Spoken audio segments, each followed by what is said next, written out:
नमस्ते, story with family channel में आपका स्वागत है। आइए आज की कहानी शुरू करते हैं। मेघा ने दरवाजे का ताला खोला और अंदर आ गई।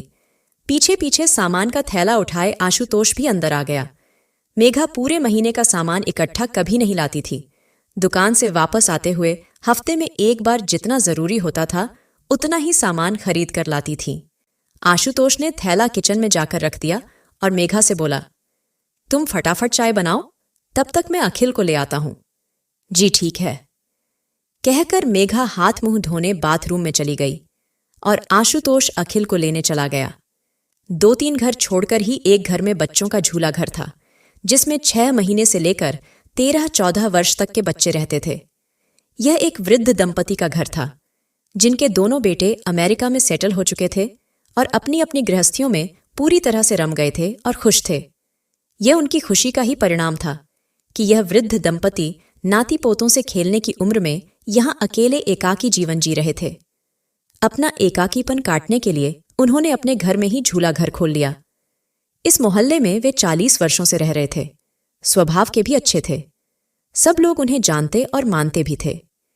एक एक कर दूर पास के कई बच्चे उनके पास आ गए और उनका घर विभिन्न उम्र के नाती पोतों से भर गया।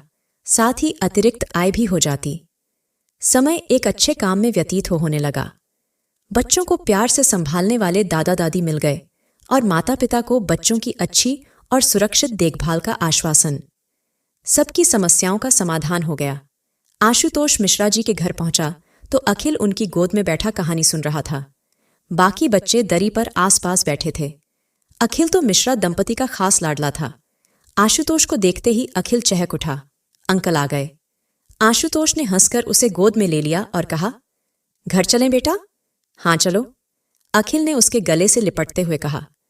आशुतोष ने अखिल का स्कूल बैग लिया, मिश्रा जी को नमस्ते कहा और घर की ओर आ गया। मेघा ने चाय तैयार रखी थी और अखिल के लिए दूध भी। अखिल दूध पीने में नखरे करने लगा तो आशुतोष ने थैली में से आज लाए हुए तरह तरह के बिस्किट दिखाकर दूध पीने को राजी कर लिया। क्रीम वाले बिस्किट देखकर अखिल खुश होकर दूध पी गया। मेघा और आशुतोष चाय पीने लगे। चाय पीने के बाद आशुतोष जाने लगा तो मेघा ने उसे रोक लिया कि वह रात का खाना खाकर ही जाए। राधिका दीदी तो घर पर है नहीं, तो अब आप रात का खाना खाकर ही घर जाइए। अकेले के लिए क्या बनाएंगे? ठीक है, तुम खाने की तैयारी करो, तब तक मैं अखिल को पार्क में झूले पर ले जाता हूं, आशुतोष ने कहा और अखिल को लेकर बाहर चला गया। मेघा जाकर मिश्रा दंपति को भी रात के खाने का न्योता दे आई।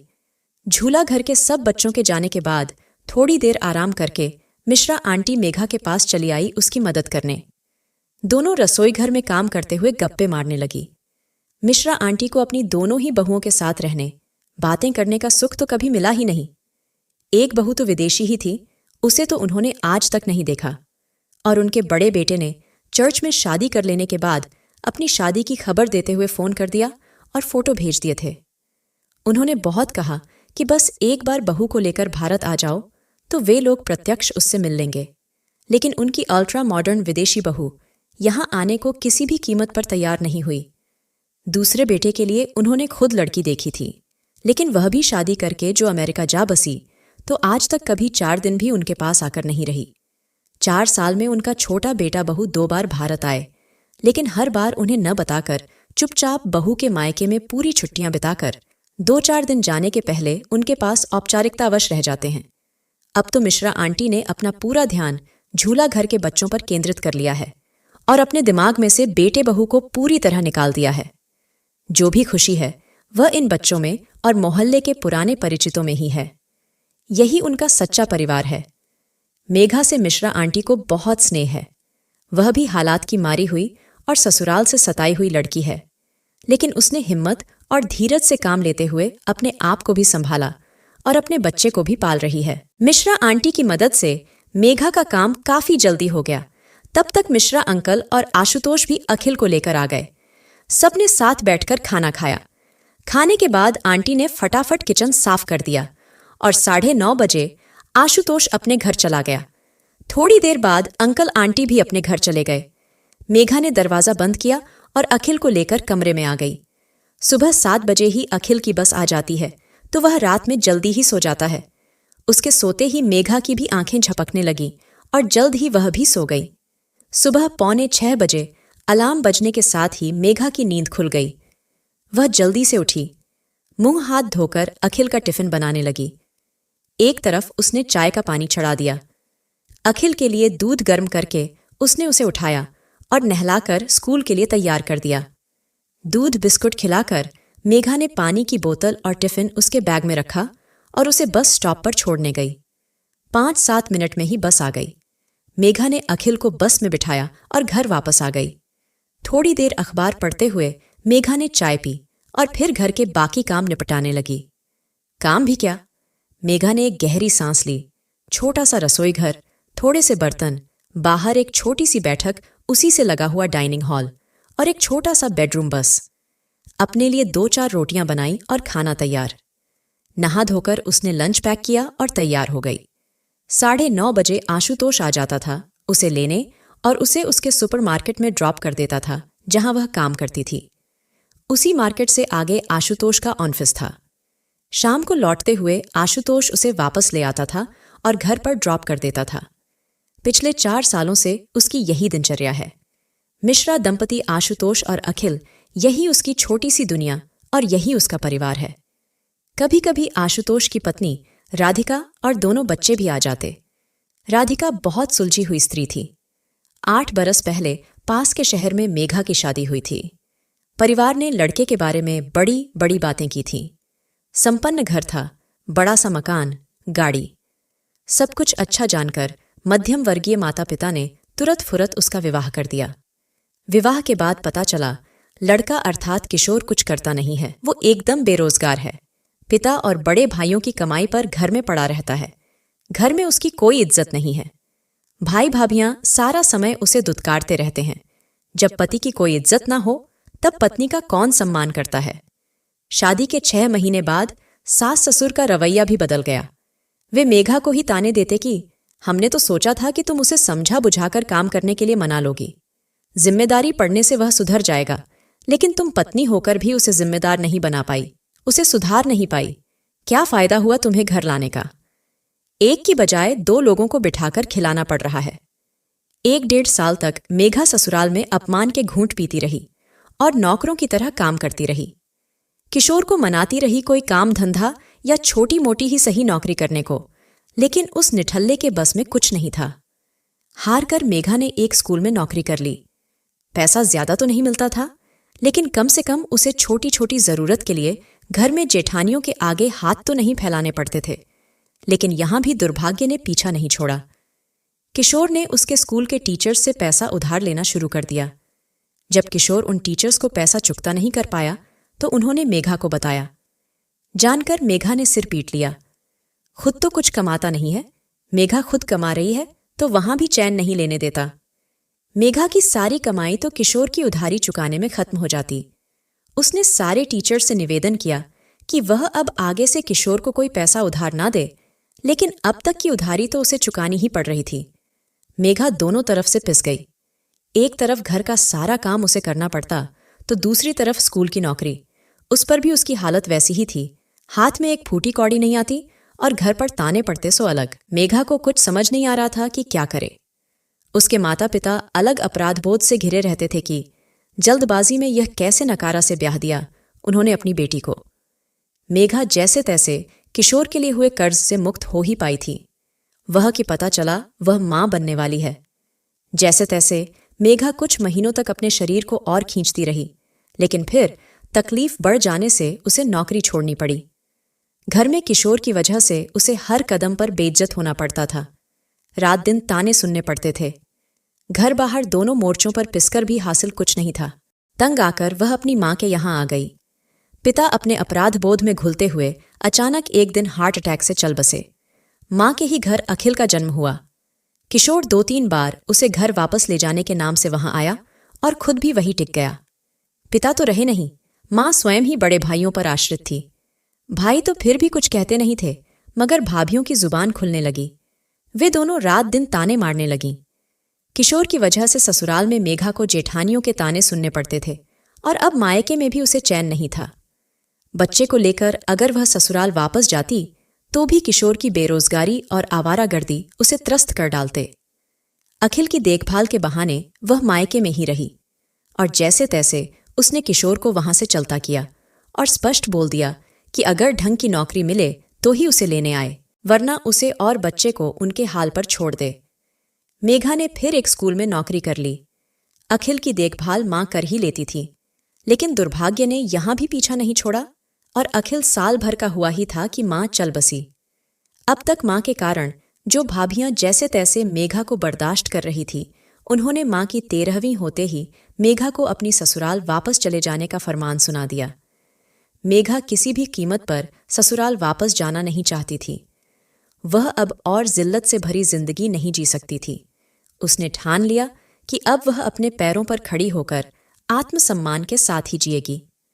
उसने भाभियों से थोड़े दिनों की मोहलत मांगी और अपने नन्हे बच्चे के साथ दर दर भटकते हुए काम की तलाश करने लगी।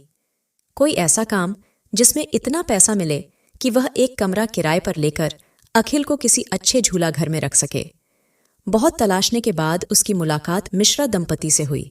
उन्होंने उसे मानसिक संबल दिया तथा पास ही एक कमरा किराए पर दिलवा दिया। उन्होंने ही उसे आशुतोष से मिलवाया। आशुतोष ने मेघा को अपने दोस्त के सुपर मार्केट में नौकरी दिलवा दी। मेघा अखिल को लेकर यहां आ गई। उसने किसी को भी अपना पता नहीं बताया था।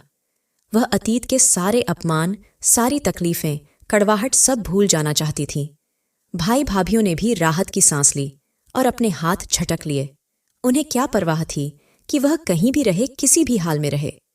2 साल में अपनी मेहनत और ईमानदारी से मेघा ने असिस्टेंट मैनेजर का पद प्राप्त कर लिया। अब एक कमरे की जगह उसने यह छोटा सा पोर्शन किराए पर ले लिया था, जिसमें छोटा सा किचन, बेडरूम, ड्राइंग रूम सब था। इतने सालों में आशुतोष ने हर तरह से हर कदम पर उसका भरपूर साथ दिया था। सुख में, दुख में, हर परेशानी में, चाहे कभी अखिल बीमार पड़ा हो, चाहे वह खुद। डॉक्टर को दिखाने से लेकर दवाइयां लाने तक हर जिम्मेदारी पूरे अपनेपन और ईमानदारी से निभाता है आशुतोष। दोनों में एक अव्यक्त अनाम मगर बहुत ही गहरा रिश्ता बन गया था। राधिका ने भी कभी आशुतोष को नहीं रोका मेघा की मदद करने से या उसके यहां आने जाने से, बल्कि जब भी होता वह खुद भी मेघा की मदद करती। अब तो मेघा अपने बेटे के साथ अपने इस नए परिवार और नए जीवन में पूरी तरह से रम गई थी। पुरानी यादें रात के बुरे सपने की तरह बीत चुकी थी। कुल मिलाकर उसके जीवन की नई सुबह हुई थी।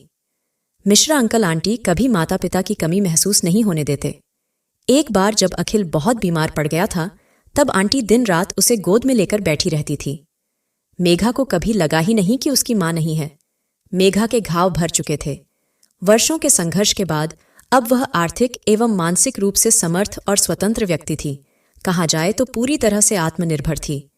पेपर समेटते हुए मेघा की नजर घड़ी पर पड़ी। उफ! आज तो वह काफी देर तक पेपर पढ़ती रह गई। बाकी काम उसने काफी स्फूर्ति से निपटाए। वह तैयार होकर लंच बॉक्स रख ही रही थी कि नीचे से आशुतोष की बाइक का हॉर्न सुनाई दिया। जल्दी से उसने अपनी पर्स संभाली और ताला लगाकर बाहर आ गई। आशुतोष ने बाइक स्टार्ट की और मेघा को लेकर सुपरमार्केट में ड्रॉप करके अपने ऑफिस चला गया। मेघा की दिनचर्या और जीवन सुख से चल रहा था। दिन बीत रहे थे। सब कुछ व्यवस्थित था कि एक दिन अचानक उसके जीवन में एक भूचाल आ गया। एक दिन वह आशुतोष के साथ शाम को घर वापस लौटी तो दरवाजे पर किशोर को खड़ी देखकर बुरी तरह चौंक गई। आशुतोष ने उसे चौंकते हुए देखकर पूछा कि यह व्यक्ति कौन है। मेघा पिछले सालों में बुरे अतीत के साथ किशोर को भी पूरी तरह से भूल चुकी थी। उसके नाम को, व्यक्तित्व को पूरी तरह से अपने जीवन से अलग कर चुकी थी। अब अचानक उसे सामने देखकर उसके मन में संदेह के कांटे चुभने लगे। उसने धीरे से आशुतोष से कहा कि यह किशोर है। बेचारा आशुतोष हकबका गया इस नई परिस्थिति से सामना होने से। वह भी मेघा के जीवन में किशोर नाम के किसी प्राणी के अस्तित्व के बारे में भूल ही गया था। आज किशोर को देखकर उसे मेघा के साथ जोड़कर देखने की कल्पना से ही उसे अजीब सा लग रहा था। कुछ पलों तक सब किंकर्तव्य विमुट से खड़े रह गए। क्या हुआ मेघा, दरवाजा खोलो, तुम्हारा पति आया है, उसे अंदर भी नहीं बिठाओगी क्या? आखिर में किशोर ने ही चुप्पी तोड़ी। किशोर के मुंह से पति शब्द सुनकर मेघा के शरीर में वितृष्णा की एक लहर दौड़ गई। आशुतोष के चेहरे के भाव भी सख्त हो गए, क्योंकि वह मेघा के दुखद और संघर्ष भरे अतीत से भली भांति परिचित था। मैं अखिल को लेकर आता हूं। और कुछ समझ न आने पर उसे असमंजस से उबरने का यही एक तरीका समझ आया। लेकिन अचानक मेघा सख्त लहजे में बोली, नहीं, आप कहीं नहीं जाएंगे। किशोर की ओर कठोर दृष्टि से देखते हुए मेघा ने उससे पूछा, आप यहां क्यों आए हैं? क्यों आया? क्या मतलब? मैं पति हूं तुम्हारा, अखिल का बाप हूं। किशोर ने अपने स्वर में भरसक अधिकार भाव भरते हुए कहा। वाह, इतने सालों बाद आपको याद आया है कि आपका हमसे क्या रिश्ता है? बोलते समय मेघा के स्वर में व्यंग्य था। आशुतोष ने मेघा से कहा कि अंदर बैठकर बातें करते हैं, यहां आस पड़ोस वाले सुनेंगे तो क्या कहेंगे? किशोर को आशुतोष की उपस्थिति नागवार लग रही थी। मेघा ने ताला खोला और सब अंदर आ गए। जब आशुतोष भी अंदर आ गया और सोफे पर बैठ गया तो किशोर रोष भरे स्वर में बोला, यह महाशय कौन है? हम पति पत्नी के बीच में इनका क्या काम? बार बार किशोर के मुंह से पति शब्द सुनकर मेघा छल्ला पड़ी। कौन पति? कैसा पति? किसका पति? मैं तुम्हारा पति। किशोर उसके चिल्लाने से अचकचा गया। कोई रिश्ता नहीं है मेरा तुमसे। आज तुम्हें याद आ रहा है कि तुम मेरे पति हो, तब क्यों नहीं याद आया जब मैं नौकरों की तरह तुम्हारे घर पर काम करती थी और तुम्हारा कर्ज चुकाने के लिए स्कूल की नौकरी में पिसकर भी पैसे पैसे को मोहताज थी? तब कहाँ थे तुम, जब मैं अपने दूध मुँहे बच्चे को लेकर नौकरी की तलाश में दर दर भटक रही थी? मेघा क्षोभ से भरकर बोली, कोई रिश्ता कैसे नहीं है? धर्म को साक्षी मानकर विवाह हुआ है हमारा। मैं तुम्हारा पति हूं।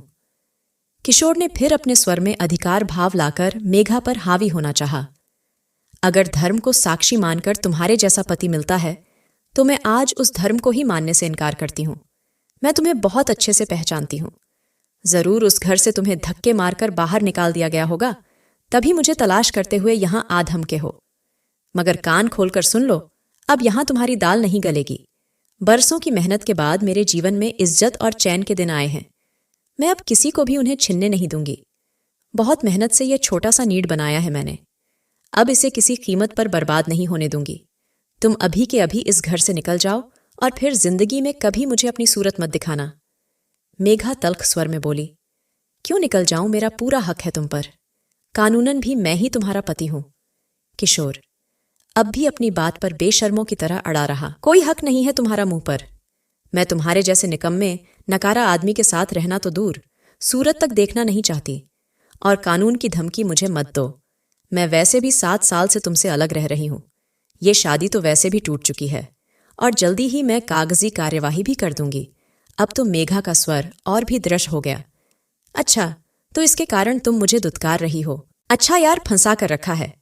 पति को छोड़ दिया और इसको रख लिया। जब मेघा पर जोर नहीं चला तो किशोर आशुतोष की ओर इशारा करके अभद्र तरीके से उस पर लांछन लगाते हुए बोला।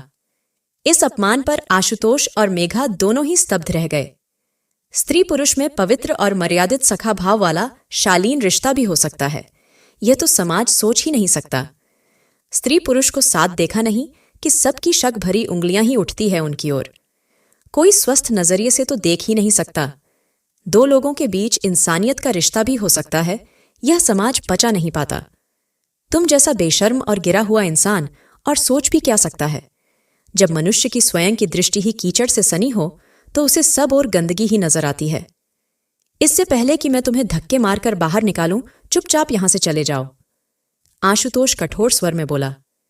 किशोर आशुतोष को नीचा दिखाने और मेघा को अपमानित कर उस पर हावी होने की आखिरी कोशिश करने में दोनों के संबंधों को लेकर अनर्गल और अनाप शनाप बोलने लगा।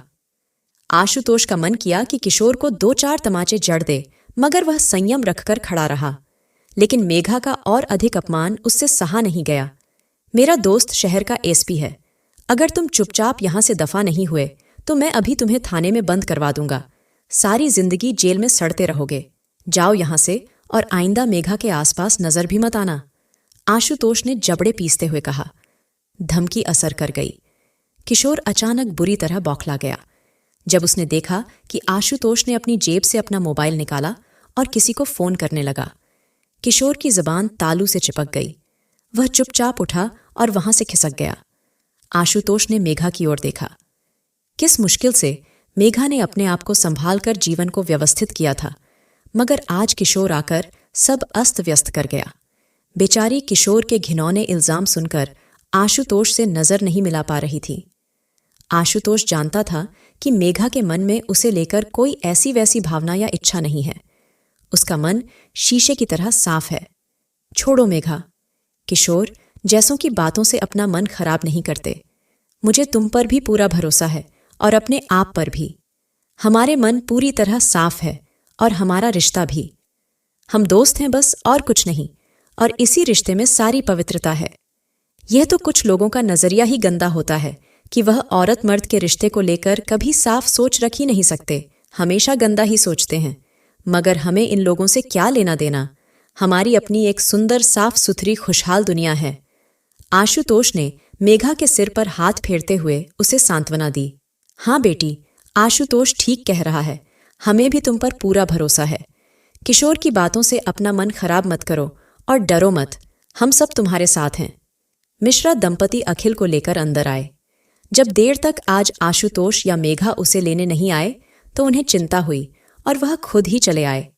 बाहर उन्होंने सारी बातें सुन ली थीं। तुम्हें लोगों की बातों की परवाह करने की कोई जरूरत नहीं। आप भला तो जग भला। दुनिया की सोच की जिम्मेदारी तुम्हारी नहीं है। तुम केवल अपने सही गलत की जिम्मेदार हो और हम जानते हैं कि तुम सही हो। मिश्रा आंटी ने मेघा के सिर पर हाथ फेरते हुए कहा। मेघा के सिर से मानो बोझ हट गया।